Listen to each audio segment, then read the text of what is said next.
گجرانوالہ سے ہمارے استاد مکرم جامعہ السحور کے روح رواں جامعہ صدیقیہ کے استاد الحدیث استاد العلماء حضرت مولانا ظہیر الدین بابر بٹ صاحب دل کی گہرائیوں سے خوش آمدید کہتے ہیں. ان کے ساتھ مولانا عثمان بٹ صاحب اور مولانا اعجاز غزنوی صاحب، ہمارے بڑے بھائی مولانا شہباز رسول صاحب، میں دل کی گہرائیوں سے خوش آمدید کہوں گا. جزاکم اللہ. تشریف رکھیں. مولانا سعید الرحمان صاحب ناروبان سے تشریف لائے ہیں اپنے قافلہ کے ساتھ. میں گزارش کروں گا اسٹیج پہ آ جائیں. مولانا سعید الرحمان صاحب اسٹیج پہ آ جائیں. جزاکم اللہ خیرا. ہمارے جامعہ کے اساتذہ، ہمارے شیخ علی داؤد جو داؤد شریف پڑھا رہے ہیں، دیگر کتابیں بھی استاد جمیل سر تشریف لا چکے ہیں. مولانا عبدالستار صاحب، مولانا عمران صاحب، مولانا عبدالغفار صاحب، میں ان کو بھی خوش آمدید کہتا ہوں. آج آپ نے بڑی اونچی آواز سے ماشاء اللہ کہنا ہے ایک بات پہ جو ہماری محفل میں الحمدللہ ایک خوشی کی خبر آ چکی ہے. پہلے تو بات کرتا ہوں نڈالا سدوا سے ہمارے بھائی نوید عامر صاحب اپنے قافلے کے ساتھ آئے ہیں. خوش آمدید کہوں گا. ناروبان سے 10 آدمیوں پر مشتمل قافلہ مولانا سعید الرحمان کی قیادت میں آیا ہے. یہ 10 افراد نہیں، ہمارے لیے 10 لاکھ کے برابر ہے. میں خوش آمدید کہوں گا. اور اگلی بات پہ آپ نے ماشاء اللہ کہنا ہے ددے والا گرایا سے، ددے والا گرایا سے. توجہ وڈیالہ والوں، ددے والا والے آج نمبر لے گئے ہیں. مولانا صاحب کی قیادت میں، قاری ضیاء الرحمان صاحب کی قیادت میں 50 آدمیوں پر مشتمل قافلہ آپ کی محفل میں پہنچ چکا ہے. مجھے آواز سے کہہ دیں ذرا ماشاء اللہ. ددے والا گرایا والوں، آپ کو سلام. اور میں آپ کو اس خوبصورت محفل پر دل کی گہرائیوں سے خوش آمدید کہہ رہا ہوں. اب میں اگلے مہمان کو دعوت دینے سے پہلے اسلام آباد سے زکریا بیٹھا ہے، آصف بیٹھا ہے، ہارون بیٹھا ہے اور میرے بھائی بیٹھے ہیں. ہمارے شیخ دل قاری اگلے مہمان 8ویں محفل سالانہ محفل حسن قرات سے تلاوت کرنے والے ہیں. آپ ذرا بھرپور دعوت دیں گے. تشریف لا رہے ہیں آپ کے سامنے. میں صرف طلبا سے کہوں گا یہ قاری صاحب پہلی بار ہمارے اسٹیج پہ آ رہے ہیں. پتا چلے پنجاب کا یہ علاقہ کتنا زرخیز ہے، ان کے دلوں میں کتنی محبت ہے. ذرا جامعہ کے طلبا کھڑے ہو کے قاری صاحب کا استقبال کریں گے.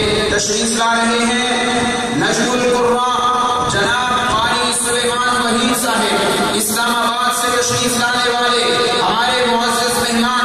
دیکھنے میں بھی خوبصورت ہیں، انشاءاللہ پڑھنے میں بھی آپ کو آپ کے دلوں کو گرمائیں گے. آواز بلند کیجیے نعرہ تکبیر.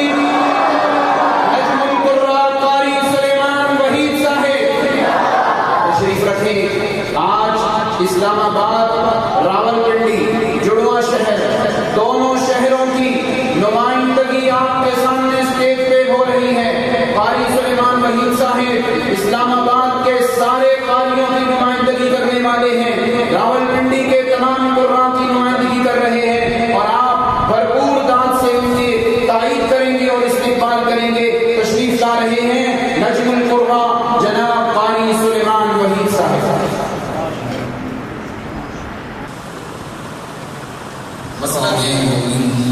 من الشيطان الرجيم.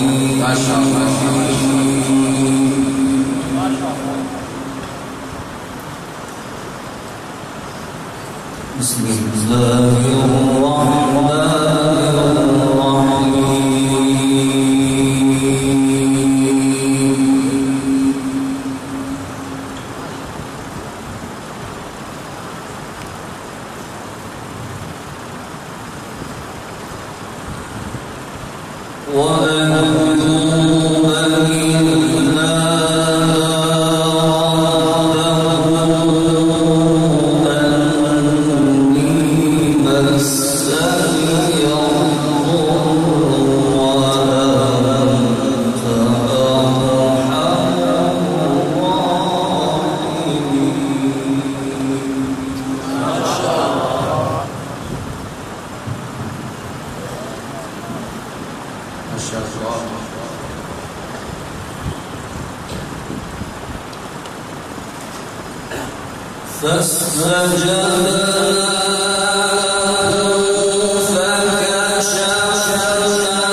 وأدخلناهم في رحمتنا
بسم الله الرحمن الرحيم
بسم الله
مزکر دیوبند کے شیخ دل قاری سلیمان وحید صاحب اپنی خوبصورت آواز میں قرآن مجید کی تلاوت سے ہمارے دلوں کو منور فرما رہے تھے۔